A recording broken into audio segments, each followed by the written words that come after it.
False promise of marriage के case में जब भी मैं लड़की या फिर लड़के से कंसल्ट करता हूं तो मैंने ये ऑब्जर्व किया, ये नोटिस किया है कि लोगों को इस सेक्शन के बारे में बहुत सारी मिस इन्फॉर्मेशन है, खासकर लड़कियों को, क्योंकि ये सेक्शन पर्टिकुलरली लड़कियों के लिए बनाया गया है और लड़कियां ही केस करती है।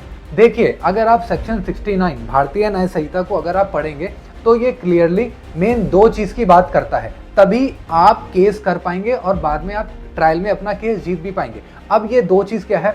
सबसे पहले लड़के ने आपसे प्रॉमिस कर रखा होगा कि मैं आपसे शादी करूंगा, जो भी आपका बॉयफ्रेंड होगा उसने आपसे प्रॉमिस कर रखा होगा कि मैं आपसे शादी करूंगा, चाहे व्हाट्सएप पर, चाहे किसी भी प्रपोज किया हो, आपके पास कॉल रिकॉर्डिंग हो, कुछ भी हो, ये आपके पास प्रूफ होना चाहिए। और दूसरा, उस प्रॉमिस के बेस पर आपके साथ फिजिकल रिलेशन बनाया हो, तो ये भी जरूरी है। लेकिन बहुत सारे केसेस में ये भी देखने को मिलता है कि प्रॉमिस नहीं होता है, लेकिन जो लड़के या फिर लड़की होते हैं वो अपनी मर्जी से फिजिकल रिलेशन बनाते हैं। तो देखिए, फॉल्स प्रॉमिस ऑफ मैरिज के केस में ये दो चीज होना जरूरी है।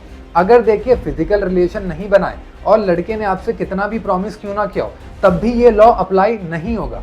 और लड़के ने आपसे प्रॉमिस नहीं किया है और आप दोनों के बीच जो फिजिकल रिलेशन बने थे वो अपनी मर्जी से बने थे, तब भी ये लॉ अप्लाई नहीं होगा। ये लॉ अप्लाई होने के लिए जरूरी है प्रॉमिस का होना जरूरी है और फिजिकल रिलेशन का होना बहुत जरूरी है। इसलिए जो भी लड़कियां केस करना चाहती है वो पहले ये चीज क्लियर कर ले कि लड़के ने प्रॉमिस किया है और उसी बेस पर फिजिकल रिलेशन बनाया है। और अगर वो मना करता है तो बाद में जाकर आप उसके खिलाफ FIR रजिस्टर करवा सकते हैं और उसको जेल भी हो सकती है और इसमें 10 साल तक का पनिशमेंट का प्रोविजन दे रखा है। और मैं लड़कियों से ये भी बोलना चाहूंगा कि केस करने से पहले आप जो भी एविडेंस होगा वो आप अच्छे से कलेक्ट कर लीजिए, क्योंकि एविडेंस के बेस पर ही आप ये केस लड़ेंगे।